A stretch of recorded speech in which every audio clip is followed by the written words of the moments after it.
Okay. I had an opening thing I wanted to talk about. Do you remember what it was? Wait, do I remember? Yeah. No. I didn't think I told you. It would be really helpful if you would remember. Huh. I spent a lot of time during the week thinking about what the first thing I'm going to talk about is. And I definitely had this one. Hmm. Remember, I was thinking about how I'm bad at cooking. Sorry, I'm not bad at cooking. I'm actually getting a lot better at cooking, but there are certain standard cooking things that I am bad at. Okay. The big one is simmering. Actually, it's really funny because that's what just happened right now. Just had to run in there because I didn't do that part right. The thing where like you bring something to a boil and then you turn down the heat so it doesn't scorch, but you have to keep it to the level so that it still boils a little bit. Sure. I don't know if you've ever cooked a day in your life. Do you cook? I have no idea. I don't know anything about your cooking history. Uh, the thing you're talking about, you have to use for lots of things, but the thing that Yeah. comes to mind immediately is oatmeal. When I make oatmeal, steel cutouts, you boil it, and then you turn it down to simmer. Which, like you say, if you turn it down too far, it won't simmer. But you don't want it boiling either, and it's got to do that for 20 minutes. And if you Yeah. do it wrong, the oats will It be all chewy, burns and it sticks or to it'll the burn. bottom. And yeah, Right, yeah, right, yeah. right. I've had this experience with pasta. Pasta, you mostly just have to make sure it doesn't boil over. In general, unless you've crowded too much in there, it's not going to like stick and things. So I can work with that, but I'm really bad at like where you like simmer something so it can thicken for a while. Oh, Terrible at that. yeah. Making Oatmeal is a good rice. example. Oatmeal is a good Exactly. example. Exactly. Rice is a good Exactly. example. But this does bring up a question. Do you cook a lot? A lot? No, I mean, are you the primary cook in your house I'm not. currently?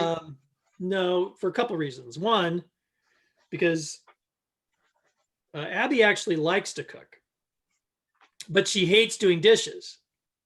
So, and I don't mind doing dishes. So Yeah. that's sometimes that's very much how the labor divides. But also because she eats meat now, and I don't know how to cook meat things at all. Yeah, yeah. It Um, would be weird a little bit, I would think. so she basically just cooks, and then I'll just usually the meal is we eat the same thing except she's got meat with hers and I don't. Yeah, yeah. Um, But I do know in how to our cook. I house, mean, I've yeah, cooked rice and pasta and oatmeal, and I know how to cook. yeah. There was a time when I cooked regularly. I know there was because I lived by myself. I had to. I certainly couldn't afford to eat out all the time. But I don't remember it real well. I definitely lost the skills because Trish liked cooking and was a much better cook than me. And so for most of our time, she would cook. And then as time went on, where we both got busier, and B, we got more money over time. We made more. We would do more ordering out, going out, things like that. And then uh, COVID happened, and then I got laid off. And so now we had less money, and one of us had more time. And so I started cooking again, and I'm getting into it. Um, a lot of the issue with cooking is a timing thing. If you've worked a whole day at a job, you don't want to come home and cook necessarily. But if the cooking is part of your daily job, you get to decide. Like I can make things now that cook. Like I can do stuff that you put it in the oven for like 3 hours or whatever. Because where am I going to be? I can just do it, and that's fun. And I'm learning stuff and I'm picking up things, and we're doing a lot of simple stuff that I'm like, oh, I could do this variant and this variant, and that's kind of fun. Yeah, I'm still bad at simmering, and to the degree that I'm paranoid about it. So even the times when it's fine, I can screw it up because like you like keep it covered to simmer or whatever. Well, I have to open it to check, so then I mess it up and things like that. So I still work on that. And our oven's old. And so like it says like, simmer on medium low. Well, our medium low is not the medium low you think it is. So I'm like, what does that translate that into my stove? But the other one is getting better at dicing up things and chopping up things a little bit. I mean, it's still a mess, but I consider a lot of people suck at that. The weird one is I suck at the part where you scrape it together so then you can easily just dump it into the pot or the bowl. I Yeah. always spill it everywhere. No matter what it is, no matter the size of the cutting board or the size of the substance, it goes everywhere. It's a disaster. So those are my two biggest. I don't think this is what I wanted to talk about in the beginning, but I can't remember what I actually wanted to talk about. Did you cook when you were a kid very often? I mean, I did the stuff where you cook with your mom, but like that was just like you shred the cheese, honey, and I'll do everything else, like that kind of deal. As I got older, I would make my own lunches and things. So like I learned how to make mac and cheese and ramen and soup and stuff like that, but not a ton, not a ton. The famous one is in fourth grade, they came up with an art project we were going to do for Mother's Day. And the project, I've talked about this on the podcast before. Of course, at this point, I think I've talked about everything on the podcast before. The project was every kid was going to bring in a recipe and we were going to make a cookbook. And it was a whole thing where like we made these cool covers and we bound it together with yarn and things like that. So we were making stuff too, but you brought in the recipes. And it was actually really fucked up because most of us went home and told our parents, I need to bring in a recipe, ideally a family one, but some recipe that we like. And our parents gave us one and we took it in. Some kids didn't so much have support of their parents. And so they had to wing it. And of course, we were all 9 years old and assholes. So we made fun of the kid who brought in a recipe that was for tomato soup. And it was how to make condensed Campbell's tomato soup. I want to even say that it said follow the directions on the can. There was nothing. And then there was a different one called Banana Surprise that was peel a banana into a bowl, mush it up with a fork, and pour orange juice on it. And so we made tons of fun of those kids. And now I'm just like, oh, that's because they had shitty parents who refused to help them bring in a recipe. So now I know that. But there was a recipe in there for a chocolate loaf cake. And I decided to make that. We had the cookbook, and I'm like, I'm going to make this. Kids did this, and the person who brought it in said they made it great. So I made it. And I decorated it because we had some cake decorating stuff, and we had it it might have been somebody's birthday cake. I don't remember. It might have been like my sister's birthday cake, but it's chocolate loaf cake. It's fine. Right. So we started eating it. Oh, so good. Yeah. A couple of bites in. I'm not noticing it, but suddenly everybody's giving looks to each other. And my sister, I think, said, "Honey, how much salt did you put in this?" And I said, "A tablespoon and a half." And they said, "What?" I said, "A tablespoon and a half." And they were like, "Oh, no, that would have been a teaspoon and a half." And once they said it, I was like, holy shit, this is kind of salty chocolate cake. Yeah. And this was before we did. But fun story, look it up in the book. No, it said a tablespoon and a half. I fucked it up for not knowing and just following the recipe. It was a typo, but it was clearly that. So, well, I did plenty of cooking when I was a kid, and then I had some jobs where I was a cook. So, I mean, I guess somehow it worked out that I learned.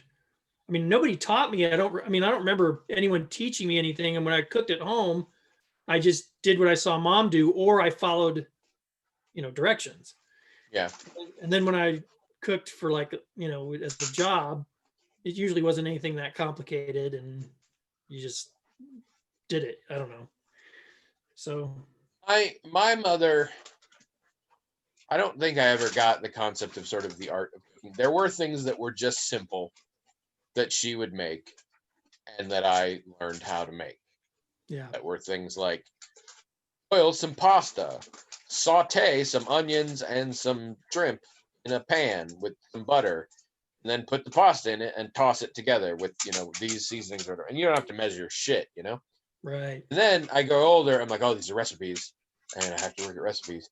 I'm working at that, and it's a pain in the ass. And I don't really like to cook because I hate following the recipes, and the recipes are always like, let it sit for 20 minutes. And then I'm like, what the hell? I'm just making dinner. And then I meet my wife, and my wife is like, very good cook. But also she's like, yeah, at some point in your life, you should have seen the recipe. But once you get the gist of it, you just sort of feel it. And the problem is that absolutely works for her. She makes incredible stuff from things she hasn't seen the recipe in years because she just kind of knows. She's got the natural cooking instinct. So she can tell, like, oh, that's gonna burn pretty soon. We should not. And this is probably maybe a little more. She uses phrases like a pinch and a dollop and shit like that. It is not something I can impersonate.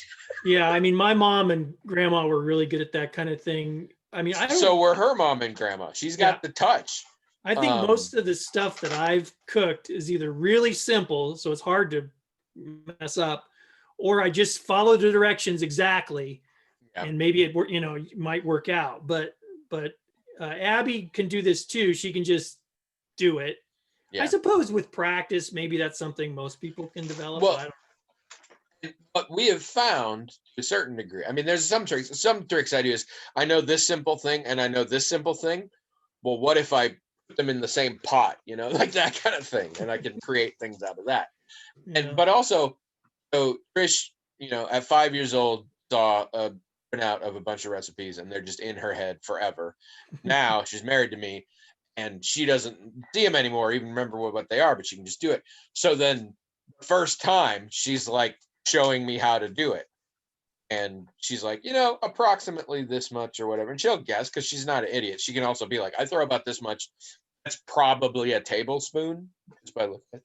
So it comes sort of full circle because then she teaches me. So then I follow essentially the recipe I learned of her teaching me. So, and then I know, and I like the sort of experimental aspect. And as I learn to make more things, I play around with that. And we've had some recipes where we're like, what would be good? Let's try putting this in it. Let's do this and stuff like this. And sometimes it works. And I've learned how to make things that are edible. So like she taught me to make a dish and I made it and it was good. And then the next time I was like, I'm going to try this little trick. And we did it and like, oh, that's nice. We should do that in the future. And then the next time I tried a couple of tricks and you're like, you know what? This was not, it's fine. We ate it. This is not as good as the other way. So, we're just honing in on it. Last time I just cut up some chunks out of the chicken and just shoved raw garlic into them before I did the whole thing. And much to my shock, it actually worked really well. I was like, this could be awful, but no, it's good. Hello, everyone. Welcome to Magical Talking Hat Podcast, the only podcast in the world where 1 week you're looking at a guy who's blurry on one side and a guy who's clear on the other side. And the next week, the blurry guy is so clear, makes the clear guy look blurry by comparison. Yep. I'm Tony. And I'm Blurry. And this is William, and this is episode 509. Oh, Blurry William. That's what we used to call him. No one could really ever see him is a problem. We knew he was there. We could hear him breathing. But nobody could ever really tell. And the only way people knew it was me was because I was the only one that was blurry. Exactly. Turned out he just had the worst allergies anyone has ever suffered. We got him some Claritin D and he's been fine ever since. The nickname stuck. Probably the only human to ever be allergic to himself. I don't know that that's true. I went to college with somebody who was allergic to her own sweat. Oh boy. Yeah. That would be bad. I've also heard of men who are allergic to their own semen, which is also complicated, I would think. I had a fight with me and this friend of mine in college because I was allergic to the cold And she's like, that's really weird. But she was allergic to her own sweat. And I'm like, that's weirder. And she's like, no, it's not. So we did an informal poll of a bunch of people. I won by 100%. Hers was definitely weirder. I was like, my body doesn't make the cold. So. For those of you just joining us, we have a hat. He has a lot of hats. We have the specific hat. It is magical in that it has its own email address, themagicaltalkinghat@gmail.com. Folks, you know who you are. You're listening. You're involved. We love you. Write in that email address, themagicaltalkinghat@gmail.com, with little notes, comments, questions, topics, things like that. The hat, all on its own, transmogrifies those emails into little note cards with the information written on them that manifest physically within the hat itself. Its webcamming servants, draw those note cards out of the hat at random, read them on the air, talk about them till we're bored, do that for about an hour. That's the whole show, except the person art, which is most of it. And we are now coming to you, well, I'm now coming to you from my new webcam, or as the package that shipped from China called it, security camera / dog sitter / baby monitor. Oh, so we're in Also, baby monitor mode right now then. I think so. Also, the package that I ordered that specifically said on Amazon, it came with a tripod, and that specifically came with a tripod in the box, said in its instruction booklet, does not come with tripod. I feel like this is one of those random fly-by-night things that just happens to actually have worked out well. Probably. Like, I'm genuinely convinced a blind 5-year-old was forced to make this for 3 cents, and then they smuggled it out of a country somewhere. And probably while being watched by the exact same camera. Right. Yeah. So here we are now. But I like it. It's a little, I don't know. I may play around with like turning that light off sometimes and stuff, because it's a little, I feel a little overexposed light wise on it. But otherwise it's pretty good. Yeah. But the mic on it is apparently just the same quality as the mic on the laptop, except there's a weird staticky background noise. So we're still just using the one on the mic. And I don't trust the speakers or lag thing, so I'm still using the headphones for now, even though at gaming I didn't. Yeah, one friend showed up to the gaming group early, and so we were playing with the 2 microphones, and it was very much, does it sound better now or now? She's like, do you play number 1 again? I'm like, yeah, hold on. And then she's like, I hear static. I'm like, do you still hear it? She's like, no. And I'm like, okay, maybe it was on this one. Switch. She's like, no. And then we finally figured out which one it was. She's like, yeah, I hear this buzzing in the background. So the sound quality should be identical to what it was before. Pretty much is, yeah. How's your week been? Well, the big thing that we did this week was we helped David Vid play test a game called Space Station Omega. Yeah. I wanted to do that, but we didn't have the time for it. But yeah, I've been curious about that one. I almost played it at GammaCon. He had it at GammaCon too. We played it before. This, I don't remember how it's different. I mean, I think he has changed things in it, but I don't remember. But all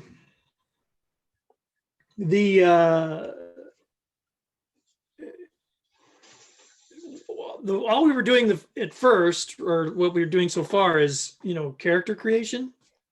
Okay. And I don't remember this time around. It was really, really fun and interesting. I mean, I'm sure it was the first time too. But this time was like really a lot more intense to me for some reason. And well, there's a lot of building the scenario each time, I think. So in theory, you could, right? I mean, right, but it's some like bare bones stuff, but you put it together. So in theory, each game would be very different. Yeah, but when we were going to the Saturday thing, Abby and I were going to Mhm. that. Dave likes to play games where you're, like you said, you're creating characters in a situation sort of corporately, and he I've noticed he seems to really be interested in those games uh, um, that have ways of getting the players to create rich characters, even if getting ordinary people to be able to create rich Yeah. characters, right? Including specific mechanics that require you to create details that make it more nuanced. Sure. So you'll have a game that for you to figure out what your particular stats are, you have to answer certain questions the way your character would answer the question, and they're big questions, like big Yeah, existential yeah. questions. Or you'll have to specify somehow that you're related to two other characters in specific ways. And these are ways to build richness to the character that role play people who are used to playing role playing games, or who are storytellers, or who write novels or whatever, might be able to do that anyway. But people who aren't used to doing that might have a hard time creating that richness of character. Well, especially within a time crunch, that's the problem. Because these games, when I played them, I'm at a gaming con, so we only have 4 hours for the whole thing, and I have to come up with it off the top of my head, and I so mean, I have trouble with that. If you tell me, here's the sheet, here's what you're going to have to do, come back in a week with your answers, much more doable. well, I mean, Dave might say that he didn't change anything from the last time, because maybe he didn't. But I just thought this time, the way it was laid out and the questions that were asked and the way you needed to think about the questions produced a lot more intuitive results, a lot more quickly. And I just found the whole character creation process to be one of the best that I've experienced. And again, he has exposed me to lots of different game systems that have this kind of thing in it, including some of his own. But I don't remember any time I've done it. And I've always liked the character building stuff that I do at Dave's games. So it's saying something for me to say I thought that this was especially good. Is this a known system? Is this like based off of the Apocalypse World engine?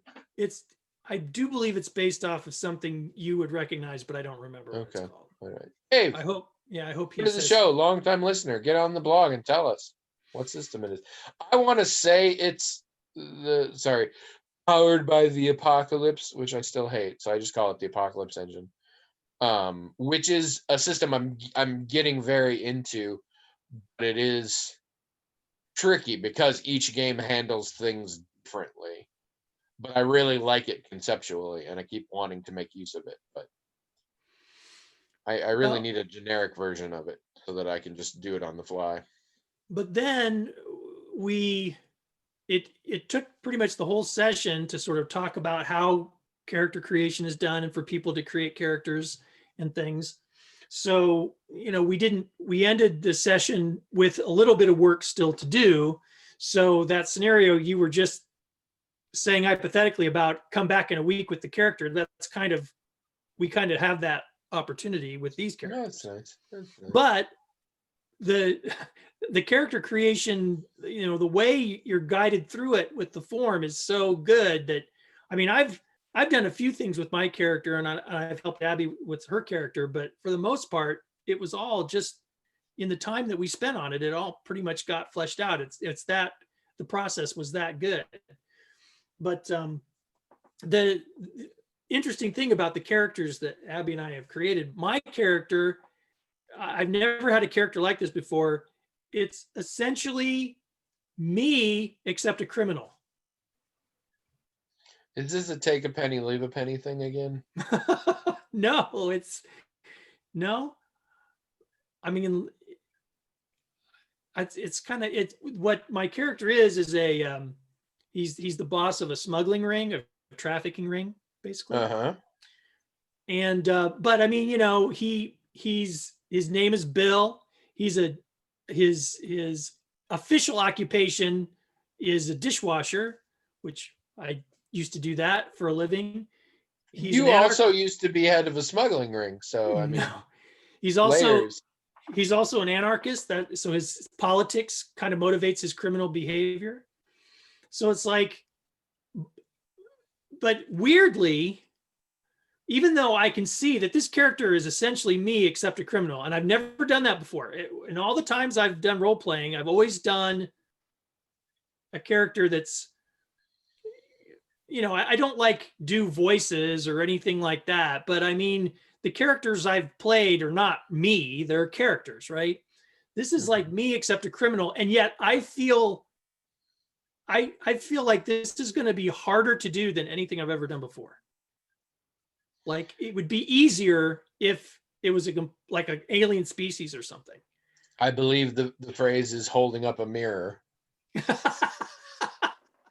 No, it's tricky to try and play. I have, because the deepest version of this is, and I've done this to people a few times, role playing game that you start off with. Okay, here's the system we're using. Stat up you, like create this character as yourself and put down. In fact, a couple times I've been like, forget what the game says about like how many points you have to spend. Just put down how many you think are accurate for everything for you. Hmm. Then I usually do that. And it's not a good idea, is what I will basically say in general, because I think it ends up making, like, people think it's fine and that it's easy, but it ends up making them feel uncomfortable. Because I mean, and we've talked about this concept, like there are so many extreme things in the world where I genuinely don't know how I would react if I was there. And in a lot of them, I'm like, I'm just glad I never am going to be faced with that. Then Well, in a role playing game, you do, because it's an adventure and, right, but I excitement mean, and violence and shit. I don't think I'm going to. I mean, when I say it's No, and I harder, don't either, because I don't think this is you dead on. There's just a lot no, more right, similarity here. right, But right. you may find it gets weird because of that association. I'll put it this way. I am really excited to see how this goes for you. I think this will teach you a lot about role playing one way or another. Well, that's kind of what I think, which is why I'm doing it anyway. Because honestly, I think all the other things I've ever done role playing was kind of an easy out. You know, it was just I easier have for a me to do something that's crazy, that's not, you know, that I'm not really putting a lot of myself into. You know what I mean? And I'm yes. not really putting a lot of myself into this either. But the character resembles me so closely. I have a feeling I'm going to have some experiences with this that I haven't had with other characters I played. I have a theory, although it's not a theory that I've been looking at for a while, so it might be bullshit at this point. But I developed a theory a while back that um not necessarily in how you make the character, but how one plays the character. Everything about the character is either just like you, the person, or the exact opposite of you, the person. It's probably true Because most of the that's time. sort of how our brains work, I guess, is my thought. Because we either know how to do what we would do and be how we would be, or we're like, I'm going to think about that and then do the complete opposite. Right. This is also my theory on how people parent, but that's a different story. Well, Um, I would agree only insofar as to say those two things are the easiest thing. Like the path of least resistance is the first one, and the next one is when a person on some level thinks, well, I don't want to just take the path of least resistance. exactly. So they take the path of second least resistance. Or no, the path of, or sometimes the path of most resistance. Sure, It's sure, like, sure, why sure. go big or go home? But I developed this because over decades of playing with people and frequently playing with the same people, I noticed that a lot of us, including myself, even though we would play characters that were completely different and ran all sorts of, different genders, different backgrounds, different motivations, different moralities, different everything, they all kind of felt the same. Like, so and so played this character in this game, and this character in this game, and this character in this game. They were incredibly different. They all kind of felt like the character that so and so plays, but not in a way that I could really tangibly explain. So then I started thinking about it, and I'm kind of like, yeah, it's people come here, and possibly a broader and more safe thing is people frequently play role-playing games because they want to play a certain type of character, and then in every game they manage to play that type of character. It's a big generality. As you get better at it, you can change. And I mean, I have worked very hard to change, and a lot of people in my group, they try and push themselves sometimes. I've had somebody recently that they're like, I don't play this guy, or most of my group is like, I don't play the social characters. I'm bad at that. Which I'm like, your own social anxiety doesn't mean you can't play a character like that, but whatever. I had somebody who was like, I've never played this kind of character, and it makes me nervous, and I don't think I'm good at it. I want to stretch my role-playing muscles. So this time I'm going to play the social character, the face character. And it was really cool. And they weren't great at it to start with, but they got noticeably better as it went on, and they'll be that much better in the next game if they want to try that. So I think this is cool. I think it's always cool to try and do something you haven't done before. And I think this is a common thing people run into. You haven't yet. I'm going to be very curious to see how this shapes your view of role playing and stuff. Abby wanted to play an alien character. She had some things, she had some characteristics she wanted the character to have that wouldn't really have anything to do with whether or not it was alien, but she wanted it to be alien. So, in my fiction, I've created an alien species called the Chlorosians, and I said, well, why don't you make something based on them? And she said, okay, well, help me out with that, because what were all the things that you had that were about the Chlorosians? Well, they're a photosynthesizing race, and that means this, that, and the other thing. And my conception, they were like extra dimensional advanced beings or whatever, but hers are not. They're sort of more grounded and down to earth. And then she kind of based them on this actual species of algae or something. Like what if that species of algae eventually became a sentient and the predominant species on there? So together with some of the ideas from this alien species that I created for my own work, and some stuff that she made to sort of make it a more grounded, not extra dimensional or advanced species, just your regular species. She's come up with something that's really super interesting. I mean, really interesting. I mean, I like my concept, and I hope I'm able to write some more stories with it. But I have to say that what she's come up with is like better, as far as like would be a great character in like comic books or Group science fiction. collaboration is rare and awesome, and something I'm pretty bad at. What she's put together is just really, really cool to me. The name of the character is Vox Cordis, which is Latin for voice of the heart. Because the one thing that what her Chlorosian and mine have in common is they don't have mouths or noses or whatever, because they don't eat, right? So they have to communicate empathically. But for my creatures, since they're extra dimensional, I mean, they're extra dimensional, so they can do this empathic thing. But hers has to, her character's empathic communication has to be like through pheromones and subsonic vibrations and things like that, like actual things that help Vox communicate without using words. This is another fun thing, is playing a character who can't communicate just normally. People don't do that too often, but it can be to play like a mute character and stuff like that, and to have to find other ways can be very fun and challenging. So it's going to be really interesting. And we both had a great time figuring these characters out. And I do credit a little bit the system that Dave's come up with, because there's something about it where it asks just the right questions and it challenges just the I right mean, I thing. think that's his goal. I mean, I don't want Yeah. to speak for Dave, but I'm gonna because he doesn't have a podcast. I think that's what he's going for, is make you really think about it. He likes character-driven stuff, and I don't want to say improvisation, but again, collaborative Yeah. stuff, which I have a very hard time with. I'm not a good collaborator as a whole. I'm a good leader. I'm not a good collaborator. But I think that's what he goes for, and that's admirable, and it's something that I do seek out. I'm just not as skilled at it, and not willing to try hard enough.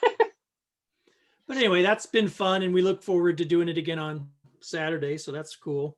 How was your week? It was mostly okay, I think. I think I talked about how I was going to do this. I bought another fitness game for the Nintendo Switch. Oh yeah, you said you were going to, I but got Fitness Boxing 2. oh yeah, boxing. That's what you said it was going to be. How is it? Good is the short answer. Um, it's interesting. So it's basically a rhythm game. Think about it as Dance Dance Revolution. It's your arm movements instead of your foot movements. Oh, But it's based on actual boxing in theory. I mean, there's a lot. I recently have found out, like, the game gets. I don't do certain punches the right way, and I figured out I need to do it the way they want to do it, because the motion controls are limited, so there's only so much it can gauge. Also, this is an exercise. It's not actually teaching me to box. So, like, I'm having trouble with the uppercut that I just recently learned, and I have finally figured out that the best angle for it with the motion controller is a way that basically looks like I'm going to punch myself in the face, which in a fight would be bad, I assume. bad. That's bad. Yeah. So it works, and I'm not trying to learn fight. I'm trying to do exercise. It's so you've got a trainer who's always on the screen that's talking to you about stuff, like you're sort of mirroring them while you're doing stuff. And there are 8 different trainers, and you can switch if you want. And I don't know if it's 4 guys and 4 girls or 5 girls and 3 guys. I don't know. They're all anime characters, not specific like famous ones, but they're all anime, which means they're all kind of like ridiculously good looking, which on a certain level I feel like is not a smart move, because it makes you feel insecure.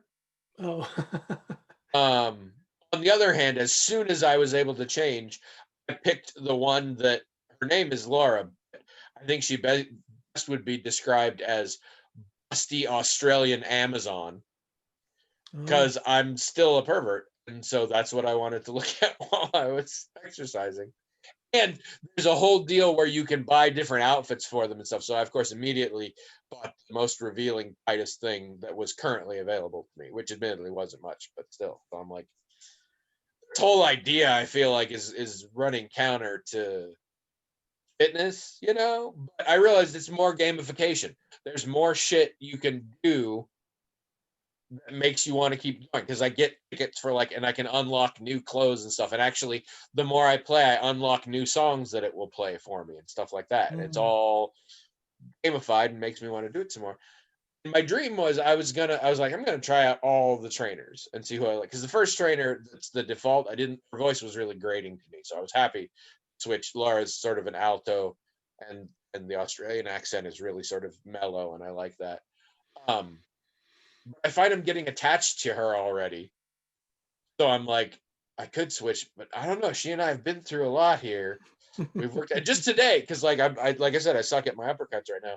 And she's like, I think you might be pushing yourself too hard. And I'm like, you're the one who's pushing me. So what the fuck are you talking about? I'm like, it's not actually interactive. It can't hear you. Stop it.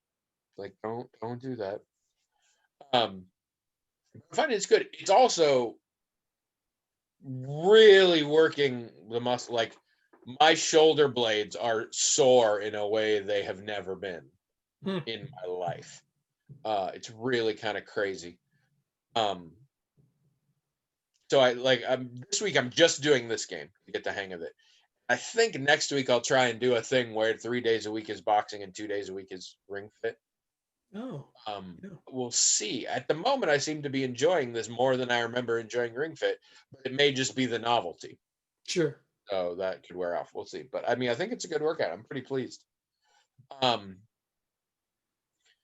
Not a lot else. I'm running the Ashen Stars role playing, and we just finished the first adventure, which was the adventure in the back of the book, which was a good way to sort of give us all experience with how the system works. But it also was really tricky because everything was sort of laid out and like you have to do this for this to happen and things like that. And so consequently, like huge background information that would have helped them out missed. And there were a lot of things that I'm like, well, I think you're going in the right direction, but you can't unless you use it. And I realized later, I'm like, when I make my own adventures, I can play it way more fast and loose. So that'll be good. But still pretty happy about that. Good, sci-fi space opera stuff. I have to keep telling them things like, think of it as a cable sci-fi show. So if what you're doing would be too boring to put on a sci-fi show, skip to the next scene. So there's bits where they're like, we have this thing we want to take out of the truck because it could be a problem. Should we take it out here? And one of the she's trying to help me out. She's like, I think that's not a big deal. I think we should just move on to the actual mission. Da, da, da, da. And I finally have to jump in and say, yes, you can take that out of the truck. And I'm like, so it's done. Now that's all it took. And I need to get better at that in general because they'll do shit. There was one thing where I was like, it's this destroyed planet and like it rains ash all the time. The building they got to has this weird alloy that's like stays white and gleaming all the time. It was this museum and it's all white and gleaming. And one of them's like, I think, why is it that this is the only stuff on the planet that's not covered with ash and grime? And I had to be like, okay, I don't know how to do this in game, so I'm just going to say that was purely flavor. I just said that as a cool description. There's nothing to that. Don't spend time on it. And I realized later, I'm like, what I should have do is, yeah, you check it out and stuff, and you realize, no, it's just an old alloy left over from the Utopian era that does that, repels this stuff. And then we could have moved on and it would have been smooth. So I need to work on that. This is a very different type of game for all of us. And it can be tricky sometimes, but I'm digging it. I'm excited about that. The important thing, well, two important things happened today. One, HBO Max is now available on Roku. Really? Yes. As of today. So I'm happy about that. And two, this afternoon, Trish and I watched a comedy special that was being live streamed across the world. It was James Acaster's most recent. He recorded it December 17th, 2019. And then they had this worldwide live stream at 8 p.m. Greenwich Mean Time, which was 2 p.m. our time.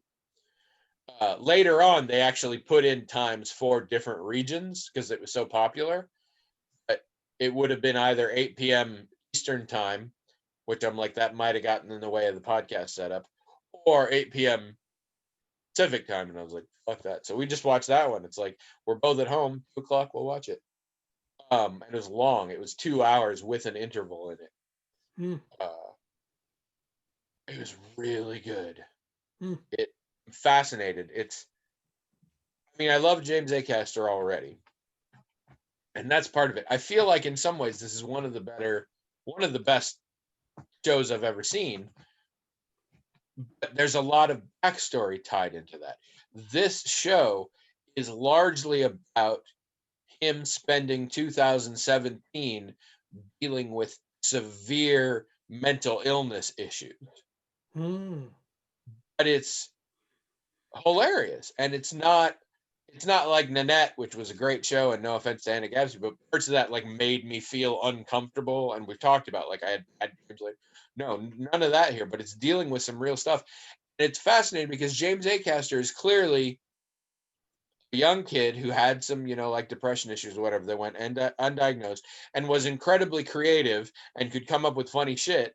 And so he went into comedy and really quickly made a name for himself doing these really clever, random shit at the Edinburgh Festival. But now it's like he's in his 30s and he's gone through some stuff. He's discovering like what it's like to be a real stand-up.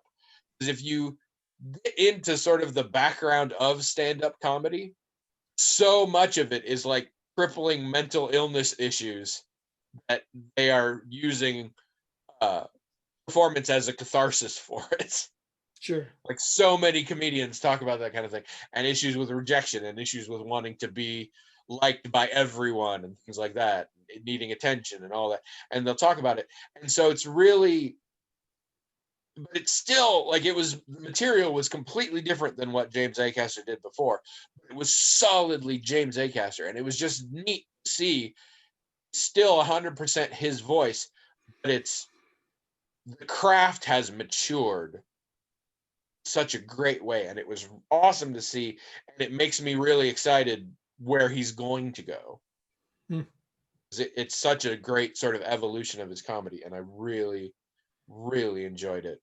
The special, which you'll eventually be able to find somewhere, I'm sure, it's called Old Lasagna, Hate Myself, 1999.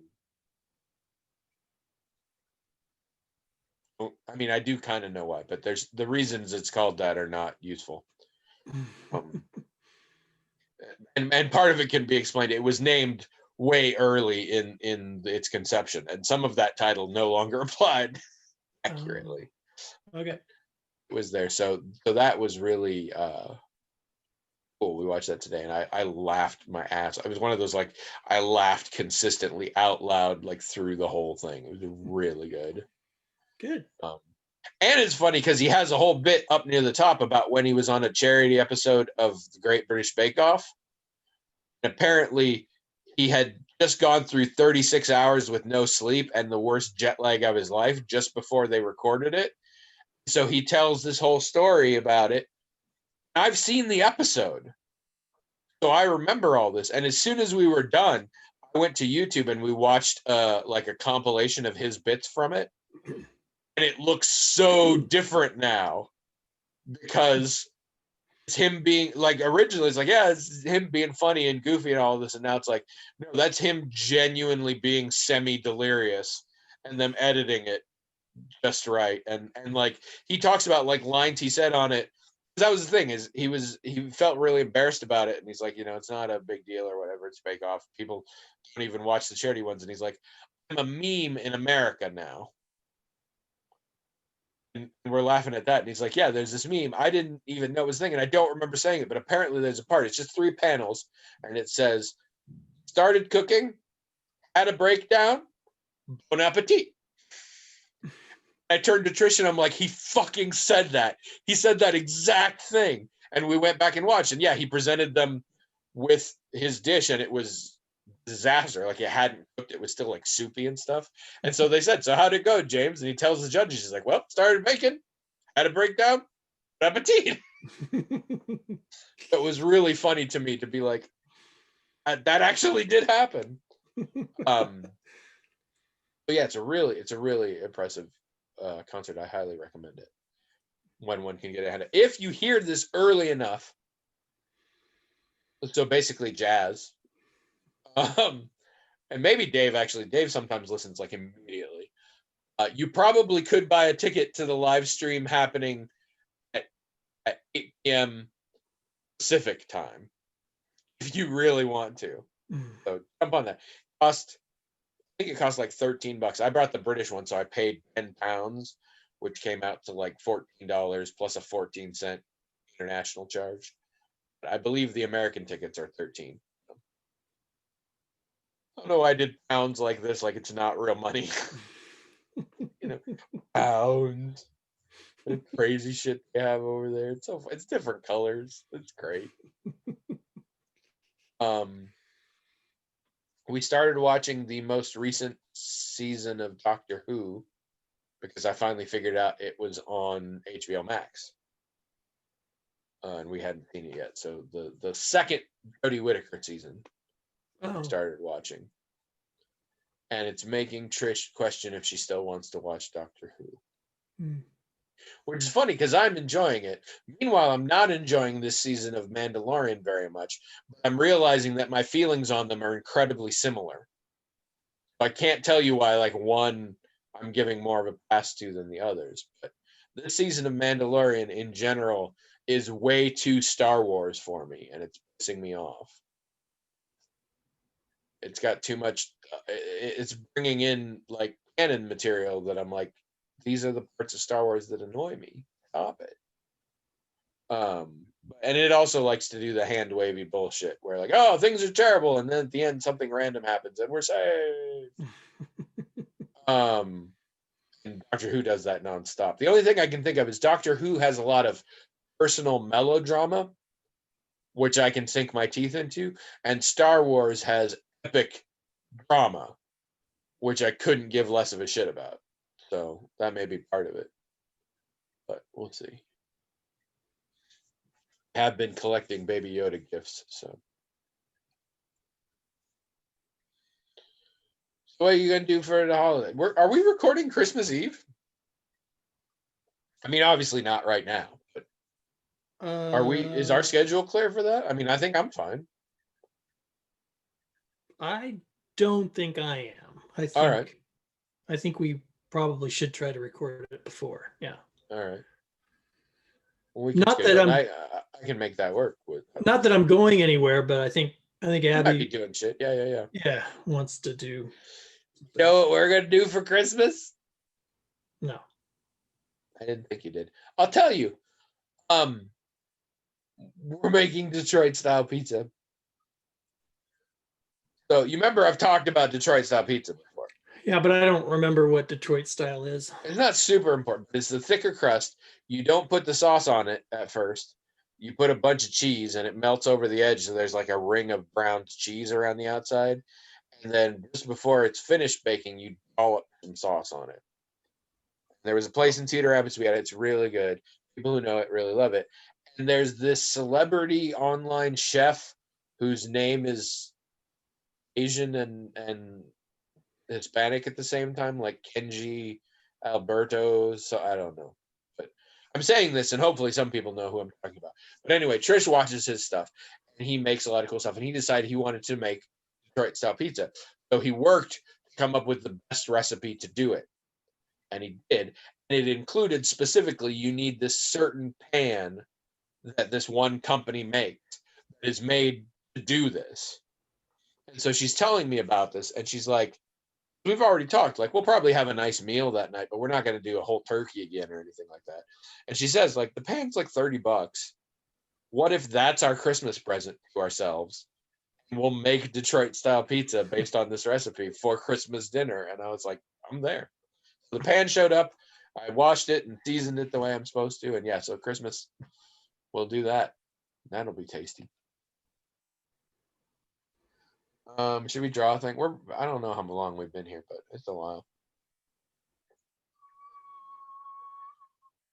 Reaching into the hands, feeling around for dandruff. Whoa.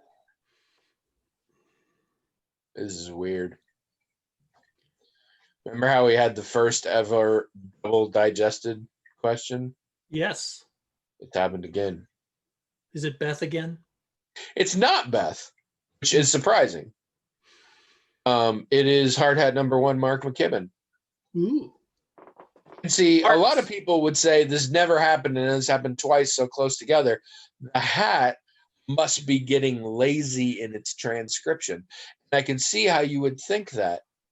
But I'm here to tell you on behalf of the hat, no, these people just wrote motherfucking novels and expected the hat to transcribe them on a card this size.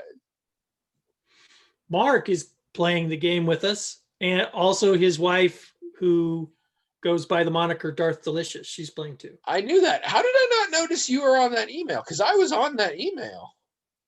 Oh. I said we might be interested. I'll get back to you. And before I could get back to you, he started things. And so there was the email, and I saw that Mark and his wife were on there. And then Trish and I talked about it, and we're like, we just can't make this happen. And so then I got off, but I didn't notice you were on there. I would have thought I would have noticed that. Yep. All right. Well, player of Williams' game and far too much writer for art. Okay, that didn't work. Mark McKibben says, all right, and I need to specify again, this was abridged, and then the hat took that abridged version as though it had never seen the original and made a summary of that. So this bears little to no resemblance to the original question. William always says my wife instead of his wife's name. What's that about? I just didn't. That's ironic because this episode you actually said Abby instead of your wife. That's because she showed up on our. Yeah.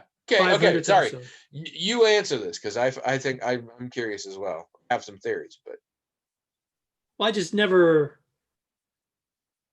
It just is a matter of course. I'm not gonna say a person's name if I don't have permission. I mean, because it's going out to the world on the internet or whatever. I don't think she would have cared or anything. It's just, I think I did even say her name once, kind of accidentally or whatever. But I think even I've said it a couple times. Yeah, and it's not a big deal, but it's just a kind of a matter of habit. Well, just now when I didn't say Mark's wife's name, I'm sure she wouldn't care, but I just didn't. I almost did, but I didn't want to undercut what you had done. So it's just a thing. I mean, but after she kind of showed up on the 500th episode, I mean, that's now, she let the cat out of the bag. So that means I can say her name now without any problem. So I do. And this is, and I get this. I get this about you. I've known you for a while now. And I understand it. And it's not something I adhere to a degree, but it's like, I don't have enough of a problem with it that I would attempt to do the opposite. Like, I'm like, okay, that's fine. It did present a problem back before you were calling her your wife. If we wanted to talk about things on the podcast. Yeah, that was a thing. Serves. We sort of couldn't talk about her. Well, I would say the other adult in the house or things like that. Yeah. It got tricky. I will say, and this is a tangent for me, sometimes I say my wife because it's cool to say that. I like saying that. Like, there's something about the nature of this is my wife. I like my wife. I have a wife, and that's I mean, famously, on the day of my marriage, right after we were done, I was like, my wife. Hey, have you met my wife? I have a wife. I still enjoy that sometimes. I like the indication of the nature of the relationship that way.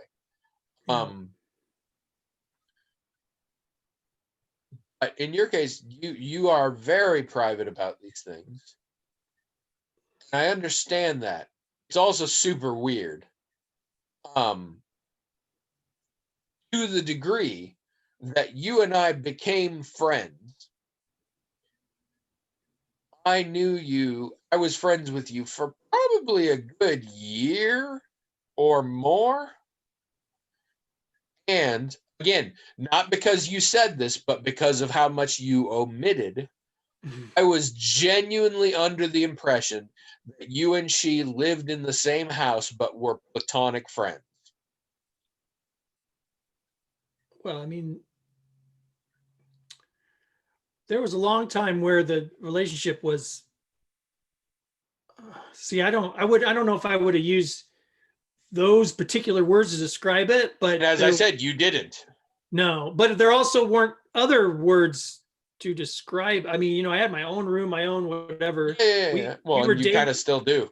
We were like dating other people and stuff. I mean, it was like we weren't. Yeah, but it eventually did come up. I forget why it came up, and it just shocked me. And then I thought back, and I'm like, he never said just the way he talked, because again, you would never. You're the only person in the world who, without an external extra reason, would be dating someone on the regular, living with them, just never bring up that aspect of the relationship. Well, that's true too. That's true too. I mean, I've gotten in trouble on that with lots of things. Like there was one time when I was in college and I was working in the cafeteria, and there was this woman working there, and she and I got along great. You know, we were always kidding around and stuff.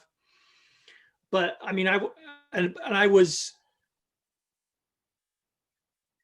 I think I was even married at the time, and I didn't I mean, I didn't talk about being married. I didn't talk about my wife. And to my knowledge, she didn't ever talk about me either. I mean, that's just not something either one of us did.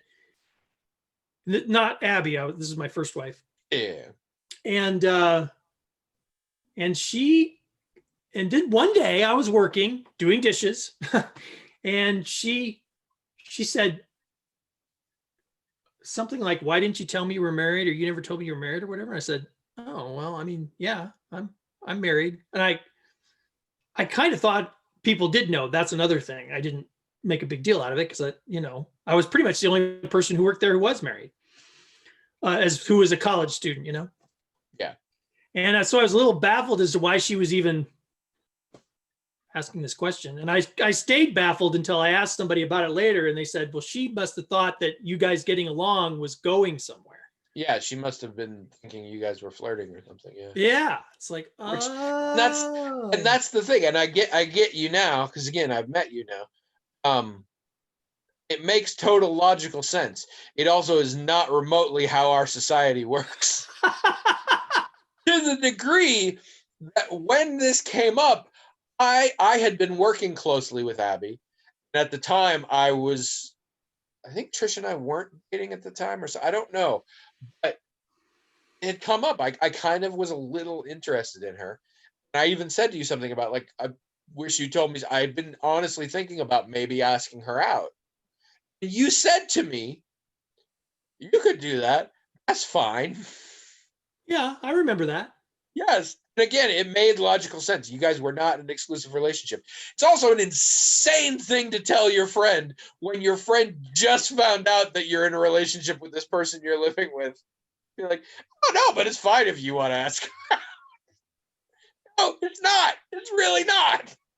It wasn't. No. Oh, well, I don't.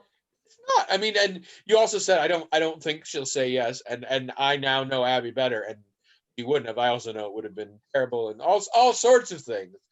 But like, no, not Okay. not not gonna knock on the door and be like, "Hey, William, just here to take your live-in girlfriend out for a date." But Oh, see that by the that way, we should get together that next week doesn't for this thing we really were gonna do. that doesn't really describe the relationship we had. Live-in girlfriend. It wasn't No, I quite. would say it doesn't, because it was a much more deep emotional thing than that represents.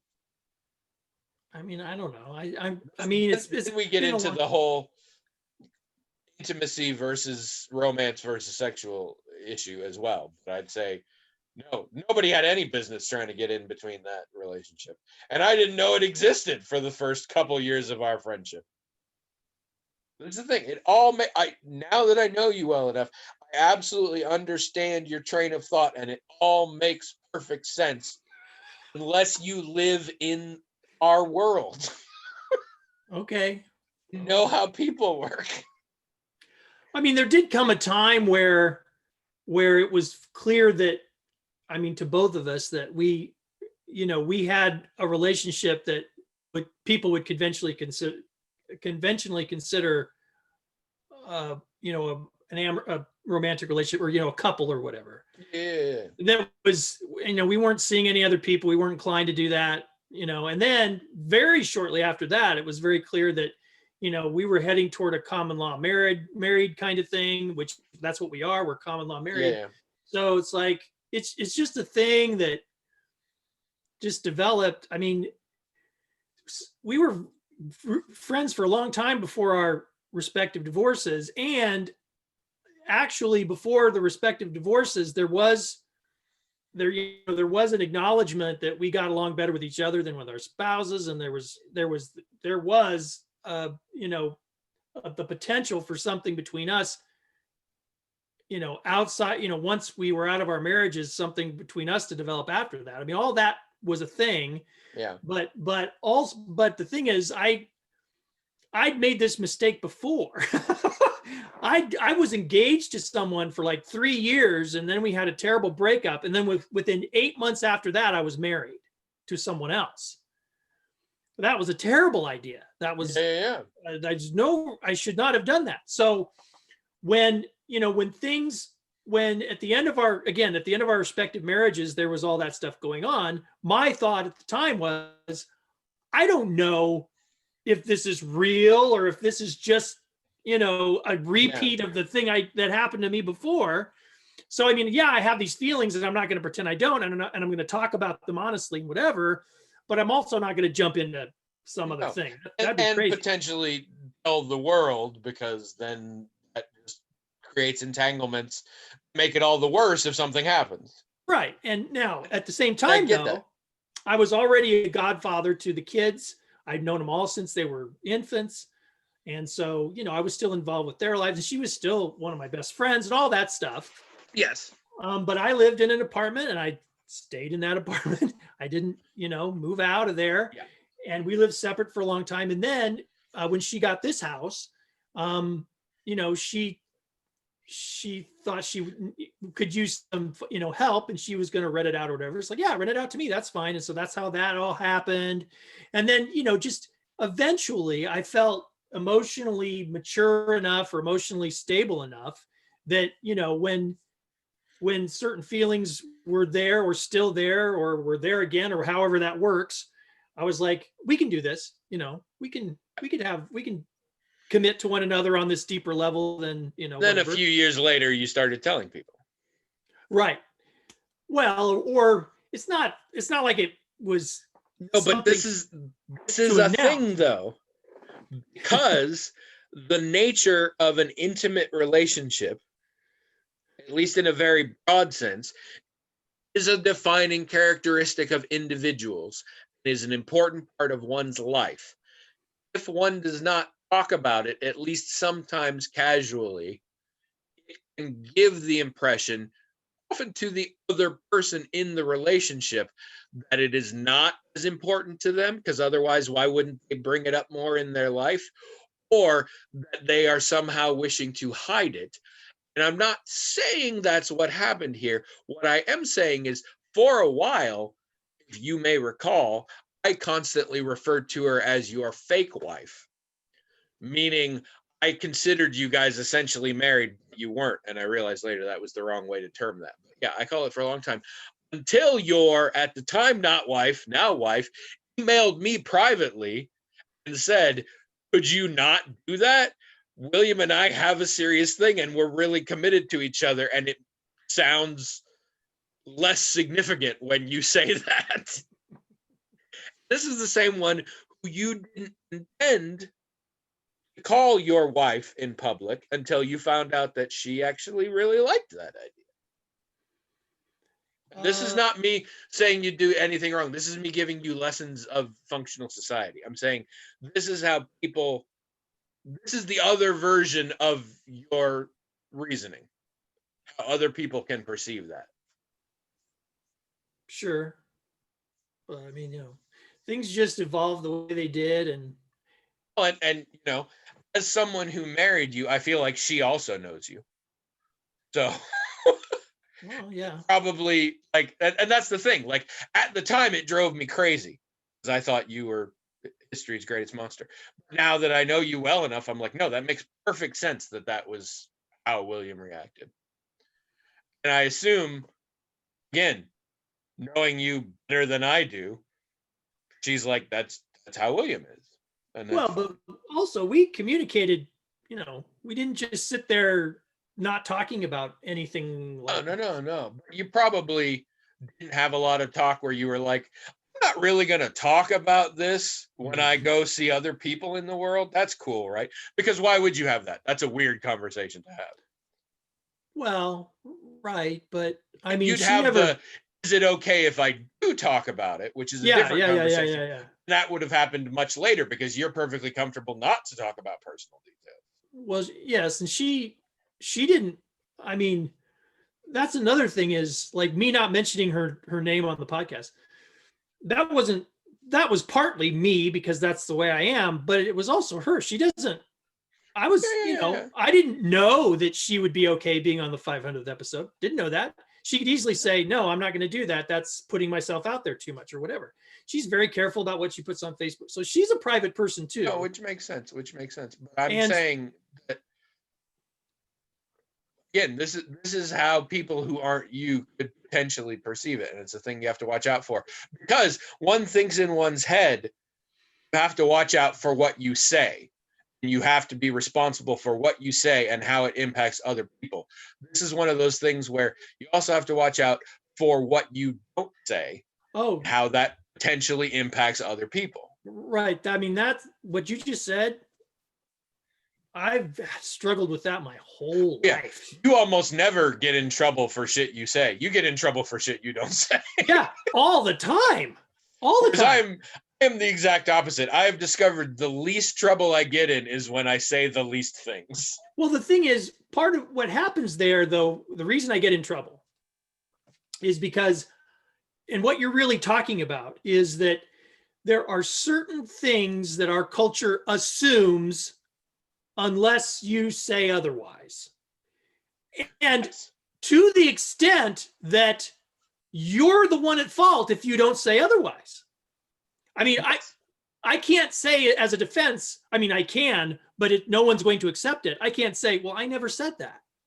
Yeah. In fact, not only will they not take that as a defense, they'll think I'm being a sociopath and gaslighting people. That you were hiding it. Yeah. When that's not the case at all. Yes, but the reasoning is you live in this culture, you have a certain social responsibility to be aware of conventions. And to a lot of people, it doesn't occur to them that you might not because they are so embedded to them unconsciously, really. So it doesn't occur to anybody that you wouldn't be aware of the convention. Therefore, you not saying it means it was on purpose lying. Yeah, right. That's right. And it takes years for people to know you well enough to be like, no, he's just completely unaware of a lot of cultural conventions. What usually helps people figure it out is when in total anger, they say, well, William, what if the tables were turned and I didn't say this? And, it's like, well, what would you think? I'd say, I wouldn't even want to know that about you. Right. Yes, that's the exact, yes. And usually at that moment, they realize how true that is, and they go, "Oh, okay, I get it now." That's also enough times where you just legit shoot yourself in the foot, where it's like, "Why didn't you tell me?" "Oh, I didn't ever say." And I realized, like, he doesn't get anything out of not telling me that. Like, there's nothing useful in this. He really just made things awkward for himself. So, well, except either he's got a compulsive lying issue or he just was genuinely unaware and didn't something that should be mentioned. Well, when it comes to that whole thing about romantic relationships, though, because there are guys who don't want anyone to know they're committed to someone so they can run around and do bad things. But I think there are also people who share way too intimate details about those relationships. Well, right, but what I'm saying is people are kind of on the lookout for guys like that who have a relationship, but they don't want to tell anybody, and that way they can cheat easier or they can whatever. But I think most people who've gotten to know me know that I don't. Well, and that's the thing, and not to put anything normative on it, but your way of behaving is so much less common than all those guys who keep it a secret for nefarious purposes. And so people assume that against you just because the numbers really aren't in your favor. And that doesn't mean you're wrong or that they should, but that's why. Yeah, that's right. Well, when this happens, it's just enormously more common that there's something seedy going on. Well, yeah, and I think that's what this gal in college thought. She thought that you were trying to play her so you could get a little on the side. Well, and another thing is I didn't wear a wedding ring because I was a Seventh-day Adventist, and Seventh-day Adventists, at least back then, didn't wear wedding rings.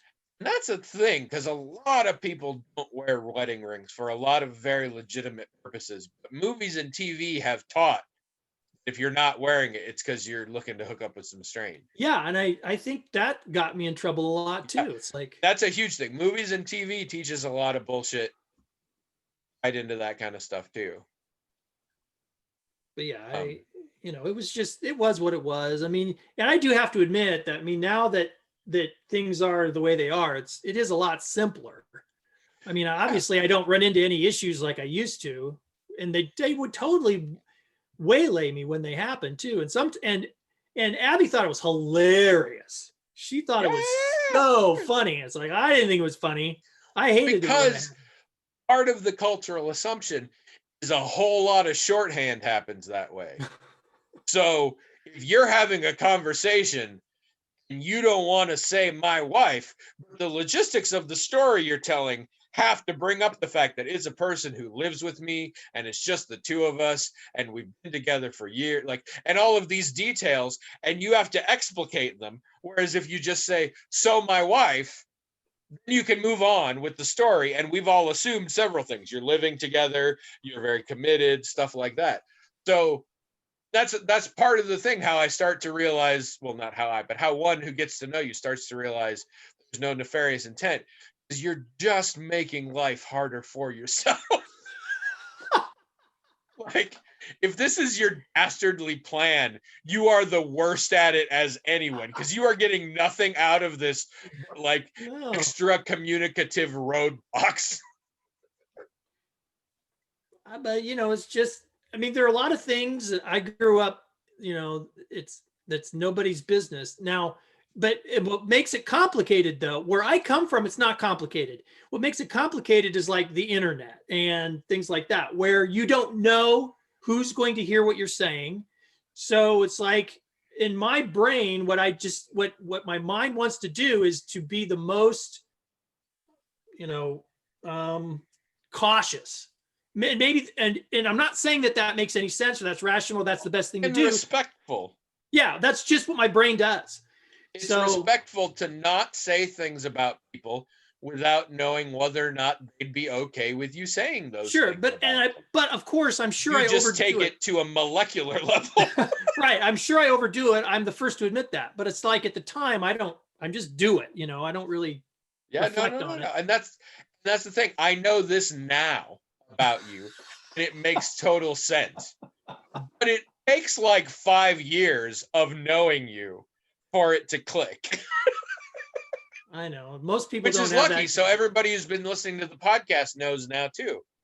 Yeah, but 'Cause they've been in this for almost a decade now. most people don't are long gone before it's like that guy was a weirdo. I'm That's glad the I don't thing, have to is deal you're with him anymore. just it's the social version. Oh my god. I don't know that I could say. I'm not going to say it this way, which is too bad because I think it's a useful illustration. You've heard the term neuroatypical. Yes. You are not that, but you are hardcore social atypical. Yeah, I mean, at least, And yeah, again, probably. there's no normative quality in that. It is not to say that you are worse or better. You are just socially atypical. You Yeah. just operate on a different level that is equally valid I and don't know about that. and on an individual basis, meaning when you're alone in your room, is just as functional. Well, I mean, I don't have In these our problems. world, Yeah, I don't have any of these problems back home, really. I mean, but I don't yeah, but think. that's because they've all known you for a real long. Yeah, yeah, I think yeah. if And you I'm. went to strangers in Melcher, Dallas, it might get weird Yeah, for maybe, a lot maybe, of maybe, reasons. maybe. No, this is an interesting way to think about it.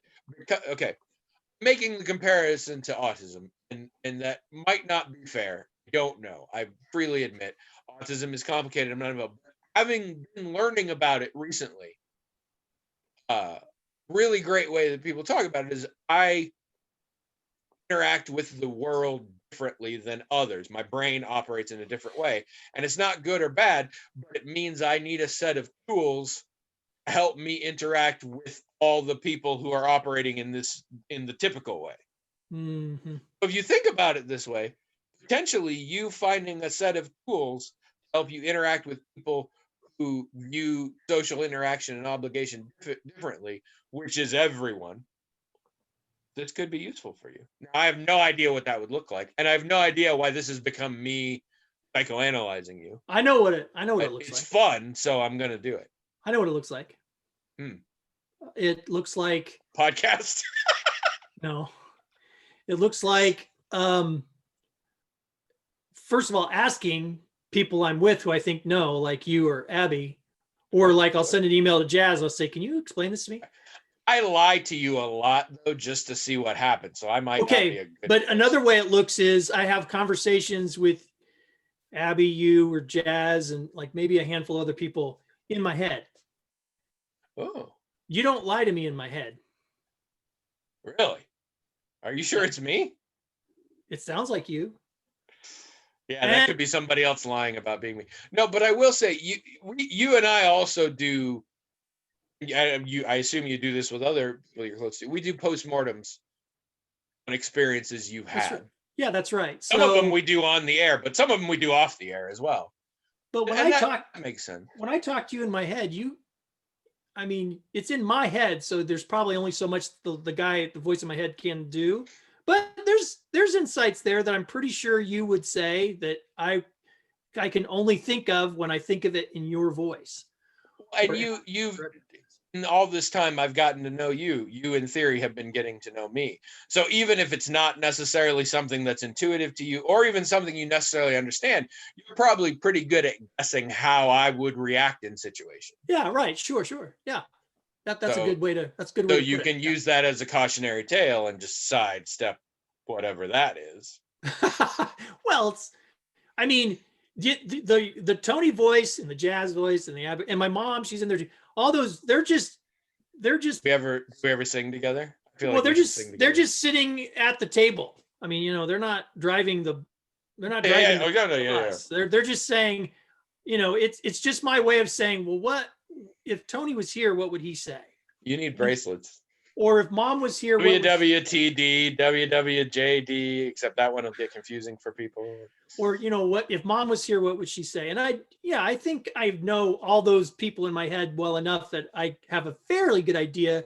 And sometimes what they would say is helpful to me. So And I'm not going to say whether or not this is common because I don't know. I will say you and I share this because even though I feel like I have a better understanding of cultural assumptions and am more in line with them, yeah, I frequently am again sort of postmortem dissecting social interactions I've had. I'll be like, I was with that person today.